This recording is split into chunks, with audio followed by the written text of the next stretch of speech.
Alright, usually I don't like making these types of videos just because, well, discussing the future of FNAF as to where we stand now, you're pretty much asking for the video to age poorly. And also, I have a history of being comedically wrong when it comes to my future FNAF predictions. But I figured I have enough unique stuff to say on this topic, so might as well fucking talk about it. Fnaf Abyss, what the community has collectively decided to call SteelWool's next FNAF game. To make a long story short, because every other FNAF YouTuber has probably already talked about it, Leon Riskin, the main composer for SteelWool's FNAF games, has recently been making some interesting tweets that are giving little hints and teases towards their next project. Like this really elegant piano remix of Into the Abyss, one of the songs that has pretty much just become one of the main themes of the FNAF games, let's be honest. He calls this project Forgotten Names and Faces. Along with a few of my personal favorite hashtags. Hashtag who, hashtag will, hashtag catch, hashtag you, hashtag win, hashtag you, hashtag fall, hashtag into, hashtag the, hashtag abyss, hashtag YOLO. Along with this, just like Secret of the Mimic, came an excerpt of a poem. Time to get our fucking Shakespeare's on. In the deepest, darkest depths of my despair, I find myself without a saving grace.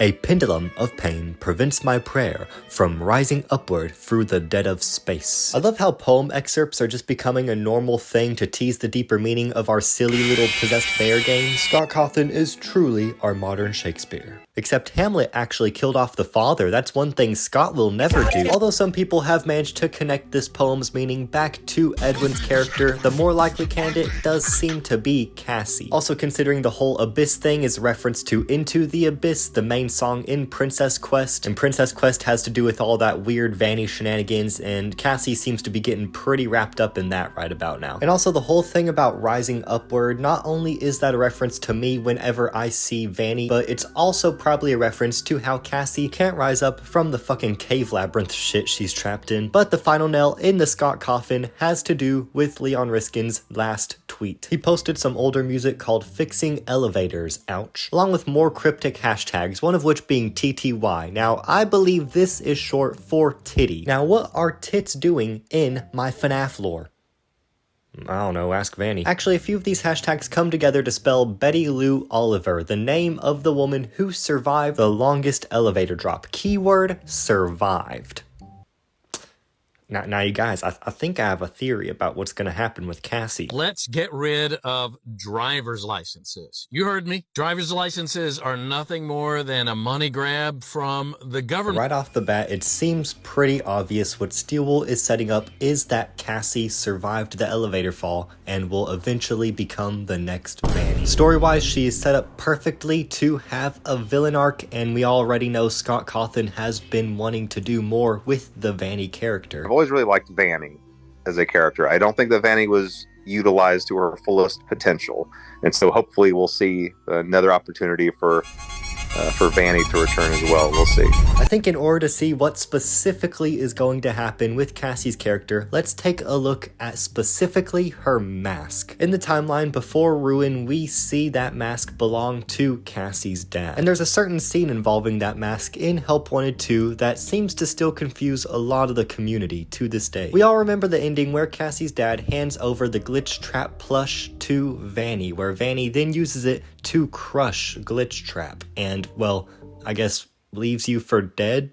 Question mark. As cool as it is, it's definitely a weird one. So weird that you may forget that in order to get that little Glitch Trap plush in the first place, you had to trade Old Man Consequences the Vanny mask. So with the implications of Glitch Trap being fully squished and gone, when Vanny fades away at the end, waving bye to you, could she be saying hello to Cassie, now being the new evil AI to possess that mask? Sorry about that. After all, we see in Tales from the Pizzaplex B72, when Billy gets rid of his weird evil robot persona shit, that persona still continues to haunt him and live on until it finds a new host, his grandma. I ate my grandma! And although we know the books aren't in the same continuity, they still have been used multiple times in the past to explain away certain supernatural anomalies, such as Remnant or Sound Illusion discs. The events may not be canonical, but the supernaturalness is shit's is. So just like when B7 left Billy and had to find a new host, what if when Vanny left Vanessa, she also needs to find a new host, and will find it through Cassie, effectively bringing back Vanny, hopefully with an actual knife this time. Big knife, nah, I think it's too. I don't know about that. Oh, but dead bodies, yeah, that's fine. Just want a chance at romance.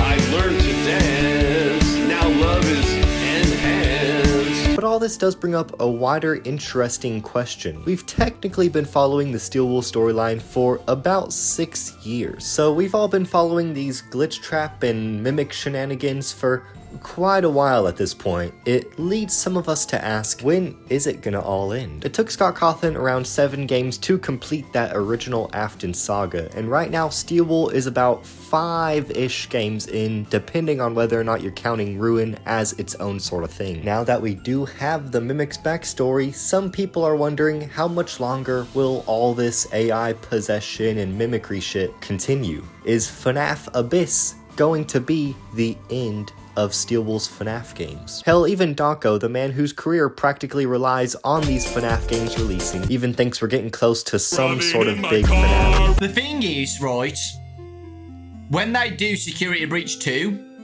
that's gonna be it. Like, as in, I think that's the end of the FNAF timeline.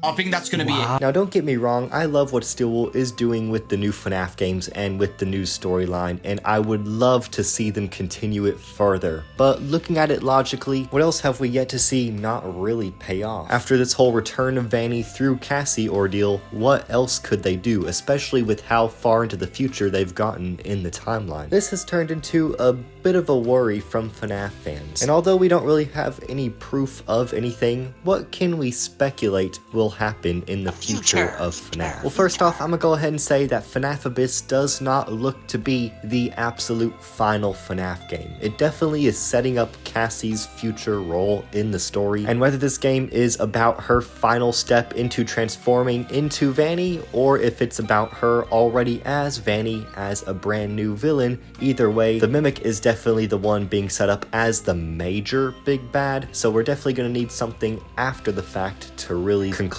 his character. So at the very least, 2 more games. But actually, a while back, I thought of a really cool idea that SteelWool could do in order to create more games for the storyline and to just fully flesh out the timeline as a whole. Now hear me out. Secret of the Mimic definitely left us on a bit of a cliffhanger. Something that really probably should be paid off, but we can't really pay it off all these decades into the future. So what if SteelWool does a sort of pattern of a new game release to an old game release? Something new in the timeline and then something old in the timeline, and back and forth until they finally conclude their little Mimic storyline. I mean, Help 1 and 2 teased a lot of history for Bonnie Bully's character, whether it was his involvement in Sister Location or possibly even FNAF 6. It would be really interesting and really smart on SteelWool's part if, as we explore Cassie's story in the newer games, we also see the story of Cassie's father through the older timeline games and how he possibly got mixed up inside the Mimic and Mix's shenanigans way before the Pizzaplex times. Not only would this be a super cool way to provide more answers about a character who's already too dead to give out new answers to in the newer games, but also the fucking nerdy storyteller side of me thinks that this would be a great opportunity to create either character parallels, story contrast, just whatever the fuck with these 2 dueling storylines happening at 2 separate times in the timeline. It would just create for a lot of good storytelling opportunities. Now, we could do that.